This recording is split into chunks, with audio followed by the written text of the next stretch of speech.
Operation Storm is the first ever military action that prevented genocide.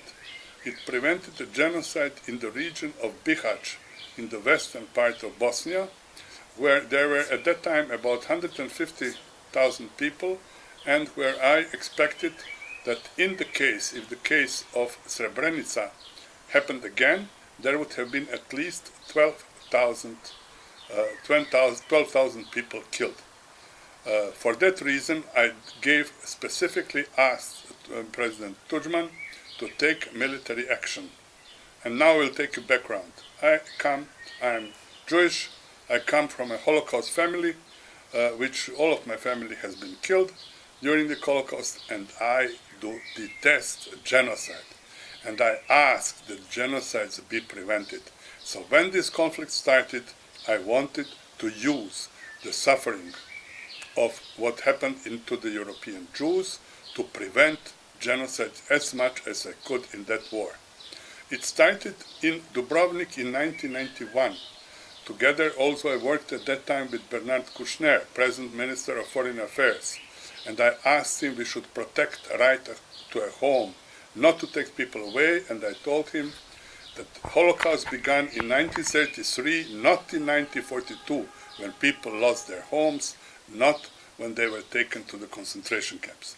It went on, this concept, in 1992, when the war in Bosnia started and we faced all of the issues in Bosnia. At first at that time, and we observed that in the region of today's, where Oluja was happened, the most western part where major world religions historically meet, Orthodox, Catholic, and Muslim, as the frictions of continents. So this was the friction of major faiths, place where we have to find peace and how to work together in the 21st century. We had one more friction.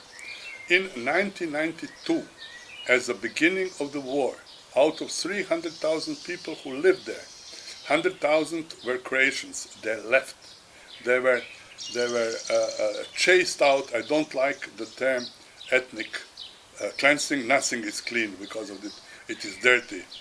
So it is chasing of people, chasing them out. Germany did not become more cleaner when it chased Jews out. So that happened in 92. In 93, we fought.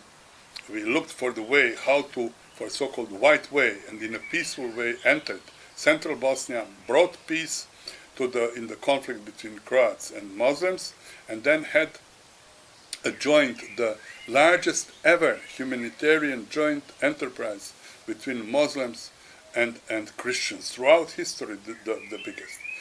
I went to the United States, to the Center for Health and Human Rights of Jonathan Mann, and we organized the first conference on the prevention of genocide. Also, I talked to Newsday. In Newsday, I published an interview called "The Most Profitable Business: Genocide," and I asked Helen Fine, a distinguished genocide scholar, not to speak only about the crimes from history, but to start prevention of genocide. She spoke in the Holocaust Museum that these words were the beginning of the concept of the prevention of genocide. Newsday asked me to write a book, but I had no time to stay in the United States and write books. I had to go to the real people in real life and to prevent future genocide. From that position, I went from one place to another and did what I could. In 1994, I organized refugees from Croatia in so-called blockade, that we used 150,000 people together in supporting of those Croatians that were chased, to block the UN forces in Krajina now, and to ask, we want to go home, let us home. That is the largest peace action that happened in Europe since Second World War. If they were capable of United Nations representatives to comprehend what it means, and they let home, there would have never been Operation Storm, because the issue would have been solved peacefully. But it did not happen. In 1995, at the beginning of 1995, spring of 95, there was a summit of the heads of state in Copenhagen. I spoke there about the most tragic Europeans. And I was afraid what will happen in the UN protected areas. But there was no understanding. They could not comprehend. Actually, the heads of state, there was no ability to give meaning to basic decisions in a war at that time. Immediately after that, there was a very tragic killing of a large number of young people and children in Tuzla. I went to Tuzla and I used there, as I did elsewhere, so-called rapid knowledge. And this, my talk, is rapid knowledge, how to get understanding about something which happened, about the events, and which you who listen to this, you have to have understand, because you are responsible not to be on this side or that side, but to get knowledge needed so that you can take decision, that you can take a position that tomorrow you will not be afraid of, that you will be able to tell your own children, however far away, that you knew what position to take. So I went to Tuzla and asked them, and I have a book that they have written about what happened to their children, as if though those children lived. I said, I will not permit them, this genocide to happen, this mass killing, even if on paper, but these young people will live. And every family wrote, on average, how longer they would live, what they wanted to accomplish, what was their vision. I think even if dead, they will have hopes, they will have vision, they will have their dreams, their world will exist. And it was given with the support of Hans Kišnik and at that time also Mayor Bešlagić of Tuzla. After this happened, but a fascinating thing, I wanted it to be very fast, so to bring it to United Nations. But these parents, people who loved those killed ones, they wanted to make a nicer book. So it could not be in time for Srebrenica. But when Srebrenica happened, at that time Bihać was endangered from two sides. These forces of United Nations, in 3 years being there, they were not able to bring people back, but they actually allowed to keep people being killed in the territory who remained, and they were allowed to Bihać to be attacked from both sides, from this UN-held territory and from the so-called Serbian Republic in Bosnia and Herzegovina.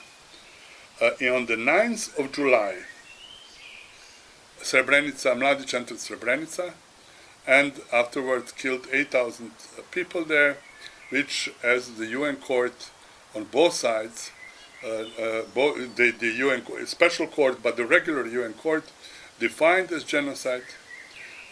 More than that, it is in the case of Serbia, it was found guilty of not preventing genocide, and it is the first state ever mentioned, and it defined a responsibility of states to prevent genocide.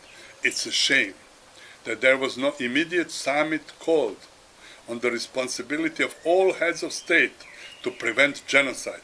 There should be, if there is one body joint of all the heads of state which should exist, it's a body to prevent genocide, a council to prevent genocide. But even Secretary General of United Nations used to have advisor on the prevention of genocide, but he no longer has it, because they had not sufficient, as Hannah Arendt would say, will. There is no sufficient, there is knowledge, there is experience, there is no powerful enough will to prevent genocide. And the United Nations, which has no will to prevent genocide, is not United Nations. And we don't need it, because it has no vision and it is not respecting the Universal Declaration of Human Rights and the Convention on the Prevention of Genocide. So at that time I went. We failed. They wouldn't let us into Bihać in a peaceful way with the convoys for Bihać, and I was that scared. And as a doctor, I knew that meant that prevention failed. I divide medically. I divide, let's say, in cases of cancer. Cancer is destruction. It destroys organism. But when we do operation like mastectomy, it's using of a force. We don't like using mastectomy. Every mastectomy is a failure of prevention. But it saves lives. It's an operation of saving life.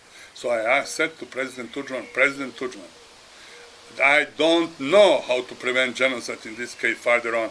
I have no further knowledge of nonviolent means, and that's why Operation Storm was ordered. And it broke down. It's a strictly Good Samaritan intervention. It has nothing to do with liberation. It's exclusively humanitarian. Why so? Because in order to to liberate, we would have had to take all the risks that come aside with breaking of the military force. We would surround the territory. We wouldn't allow Serbs to come out. They would stay there. We would prevent all the crimes that went further on. We would prevent looting. But the time was, shall we prevent genocide or not? We have seen the case of Rwanda. We have seen the Srebrenica, where international community, not only that it didn't prevent it, but it didn't pass. It didn't analyze why it failed in preventing genocide. We must go years back when Jews pleaded with British, bomb the Auschwitz. Bomb the Auschwitz. Even these people will lose life, but stop what is going on. They didn't. So we did this intervention. We stopped. We saved the people in genocide. I went the first day there, and I spoke on the television, and I have a material on it. And I said to the people there, when they started asking me, I said, dear women of Bihać, Bišćanke and Bišćani, I congratulate you. You are the first people in human history that won over genocide. You are the victors against genocide, and my deepest respect for that. But immediately, I went to the camps. The other issues came. What can we do now with the side effects when the operation is on? How do you care? So I went how to protect first the patients in the hospital in Knin, so that nothing would happen comparative to what happened in the Vukovar hospital when Croatian soldiers and others were killed.